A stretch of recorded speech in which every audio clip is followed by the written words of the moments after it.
ও পবিত্র কোরআনকে সত্য প্রমাণিত করতে খ্রিস্টানদের চ্যালেঞ্জ গ্রহণ করে বিষ পান করেছিল বিখ্যাত ইসলামিক স্কলার আশরার রাশিদি। আর নিজের জীবনের ঝুঁকি নিয়ে তিনি প্রমাণ করে দিলেন যে ইসলামের কোরআন হাদিসে বর্ণিত একটি কথাও মিথ্যা নয়, কারণ হাদিসে উল্লেখ রয়েছে বিষ পান করে একটি আজোয়া খেজুর খেলে বিষের কার্যকারিতা নষ্ট হয়ে যায়। এই ঘটনাটি ঘটেছিল 2020 সালে ইংল্যান্ডের ম্যানচেস্টার বিশ্ববিদ্যালয়ের খ্রিস্টান ও ইসলাম ধর্মের মধ্যে বিতর্ক প্রতিযোগিতায়। এই বিতর্ক প্রতিযোগিতা চলাকালীন ইসলামের সত্যতা প্রকাশ পেয়ে যাবে এই ভয়ে পশ্চিমা মিডিয়াগুলো এই খবর প্রচার করেননি। আর ইসলাম শুধু একটি ধর্ম নয়, একটি পরিপূর্ণ জীবন ব্যবস্থা। ইসলামের কোরআন এবং হাদিসে যা কিছু বর্ণনা করা হয়েছে তা এক বিন্দু পরিমাণেও মিথ্যে নয়। এর আগেও অনেক বড় বড় বিজ্ঞানীরাও ইসলামের সত্যতা প্রমাণ করেছেন। আধুনিক জ্ঞান বিজ্ঞান যত উন্নত হচ্ছে, কোরআন এবং হাদিসের ব্যাখ্যা বুঝতে তত সহজ হয়ে গেছে। আর এজন্যই ইসলামের সত্যতা স্বীকার করে অনেক বড় বড় গবেষক ও বিধর্মীরা ইসলাম ধর্ম গ্রহণ করেছেন। 2020 সালে ইংল্যান্ডের ম্যানচেস্টার বিশ্ববিদ্যালয় খ্রিস্টান ও ইসলাম ধর্মের বিতর্ক অনুষ্ঠানে যোগ দিয়েছিলেন বিশ্ববিখ্যাত ইসলামিক স্কলার শায়েখ আশরার রাশিদি। আর বিতর্ক চলাকালীন খ্রিস্টান পাদ্রী তাকে বললেন,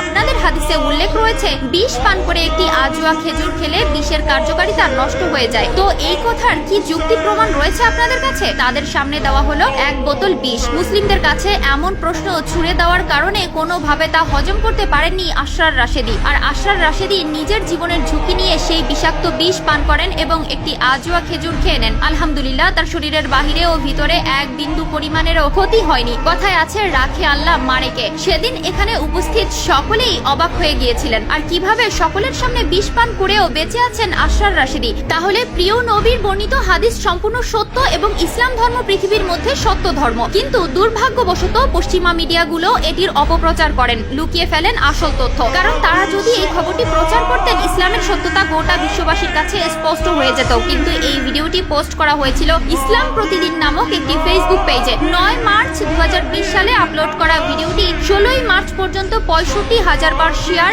এবং 9,93,000 ভিউ হয়েছে। চলুন জেনে আসি মানুষের মৃত্যুর সময় কোন কোন প্রক্রিয়া চালু হয়। মৃত্যুর ঠিক আগে এক এক করে অঙ্গগুলো কাজ করা বন্ধ করে দেয়। প্রথমে শ্বাস প্রক্রিয়া বন্ধ হয়, আর তারপর হৃদয় স্পন্দন বন্ধ হয়ে যায়। পরবর্তী 5 মিনিটের মধ্যে শরীরের অভ্যন্তরের অক্সিজেনের সরবরাহ বন্ধ হয়ে যায় এবং কোষগুলি মারা যেতে শুরু করে। এই অবস্থাকে বলা হয় পয়েন্ট অফ নো রিটার্ন। এরপর প্রতি ঘন্টায় শরীরের তাপমাত্রা 1.5 ডিগ্রি কমতে থাকে। মৃত্যুর পর ত্বক 24 ঘন্টারও বেশি সময় বেঁচে থাকতে পারে। শরীরের কিছু কোষ মৃত্যুর পরেও সক্রিয় থাকে এবং নিজেদের মেরামত করতে থাকে। এই অবস্থা চলতে পারে অনেক দিন। মানুষ ছাড়াও প্রাণীদের মধ্যেও এই প্রক্রিয়া চলতে থাকে এবং চামড়ার জীবনযাপন অব্যাহত থাকে। কিডনি, লিভার, হার্টের মতো অঙ্গগুলো মৃত্যুর পর 6 ঘন্টার মধ্যে অন্য কারো শরীরে প্রতিস্থাপন করা যায়। নখ ও চুল মৃত্যুর পরও বাড়তে পারে। অনেক সময় দেখা গিয়েছে মানুষের মৃত্যুর পরও তার দাড়ি বাড়ছে। মৃত্যুর পরও মূত্রনালীর ব্লাডার খালি হতে পারে। অনেক সময় মৃত্যুর পর মৃতদেহ থেকে প্রস্রাব নির্গত হতে পারে।